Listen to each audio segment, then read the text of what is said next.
eu sei que ainda tem muita mãezinha por aí perdendo a paciência, perdendo o controle, tendo dificuldade de lidar com a birra do seu filho.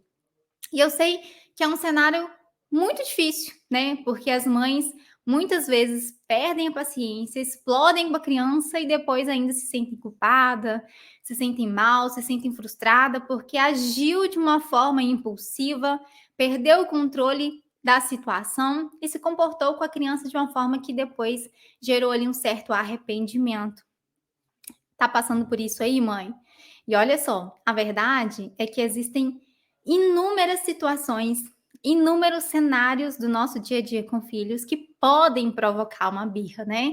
Eu, como mãe de uma criança de 3 anos, sei bem o que é isso, mas graças a Deus, hoje eu sei lidar com mais sabedoria, com mais inteligência e trazer mais leveza para o meu dia a dia com a minha filha em momentos de birra. Mas podem ser inúmeras situações. Como, por exemplo, desde as primeiras horas do dia, né? Como, por exemplo, a hora de escovar o dente, a hora de tomar o café da manhã, às vezes a hora de tomar o banho, a criança às vezes quer ir para o banho e não quer sair, ou às vezes a criança não quer ir para o banho e a gente precisa colocar a criança para tomar o banho ali, e ela já se frustra, ela faz aquela birra, toda aquela situação, e muitas vezes a mãe acaba perdendo a paciência porque são inúmeras situações que fazem com que a criança pode ali ter um ataque de birra, né? E pode ser por qualquer motivo. Muitas vezes as mães reclamam, né? Nossa, eu dei água para a criança no copo azul e ela chorou, fez uma birra porque ela queria no copo verde. Mas detalhe, nem copo verde tinha lá em casa. Então tudo pode ser gatilho para acontecer ali um episódio de birra e às vezes a mãe pode se sentir impaciente e acaba perdendo a paciência e explodindo com essa criança. Você está passando por isso aí, mãe? Eu sei que é um cenário muito difícil, muito desafiador, de muitas mães que estão se sentindo mal justamente por isso, porque não querem perder a paciência com a criança, não querem agir de forma impulsiva com a criança, mas ali no decorrer do dia a dia acaba tendo episódios em que a mãe não aguenta mais e acaba explodindo. Vamos entender que todo descontrole emocional de uma mãe é justamente a falta do olhar cuidadoso para si. Sabe aquela sensação de você cuidar de si, de você olhar para si, de você ter um tempo de qualidade para si?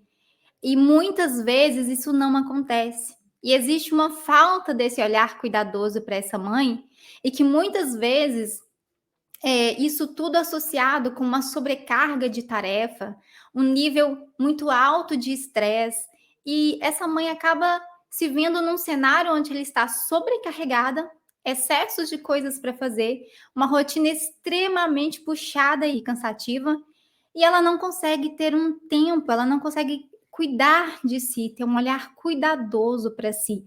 Um momento onde ela olha para ela e fala: não, agora é o meu momento. Agora é o momento de eu olhar para mim, de eu cuidar de mim, de eu me amar. E olha só, quando isso não acontece, mãe, quando existe essa falta desse olhar cuidadoso para você, naturalmente, isso pode refletir na forma como você se relaciona com o seu filho. Porque um nível de estresse já muito alto, uma sobrecarga de tarefas muito alta, uma rotina extremamente puxada e cansativa. Quando o seu filho tem um ataque de birra ou um comportamento desafiador, tudo isso que você já está sentindo, tudo isso que você já está carregando, se torna aquele comportamento do seu filho se torna apenas um gatilho para você explodir. É como mais ou menos a panela de pressão, eu gosto muito de dar esse exemplo aqui, porque a panela de pressão, na medida que a gente vai colocando fogo, que vai aumentando a temperatura nessa panela, a tendência é que a pressão dessa panela vai aumentando, né? E chega uma hora que se você não tirar um pouquinho de pressão dessa panela, o que vai acontecer? Essa panela vai explodir, não é verdade? E é justamente assim que acontece comigo e com você. São tantas coisas que nós precisamos dar conta, são tantas coisas que a gente precisa renunciar, são tantas tarefas que a gente precisa executar, que se ao final do dia a gente não tirar um pouquinho de pressão, a gente acaba explodindo com tudo aquilo que a gente está carregando. E como que a gente consegue tirar um pouquinho de pressão? justamente olhando para a gente, olhando para as nossas necessidades, olhando para a gente com um olhar mais cuidadoso, de que você também precisa ser cuidada. Você, como eu, talvez, é aquela mãezona que quer dar conta de tudo, que quer deixar o filho sempre limpo, cheiroso, bem perfumado, bem alimentado, e tá certo. Mas tudo isso tem que ser aqui, ó, paralelo ao seu autocuidado também. Quando muitas vezes você foca demais, eu foco demais em cuidar dos nossos filhos e a gente deixa do nosso autocuidado de lado, isso vai refletir na forma como eu lido com esses desafios. O que eu quero falar com você que muitas vezes vai motivar um descontrole emocional, você perder o controle e agir de forma impaciente com seu filho, é essa falta, a falta do cuidado, a falta de um olhar mais cuidadoso, mais carinhoso, de você se acolher e de você se amar mais.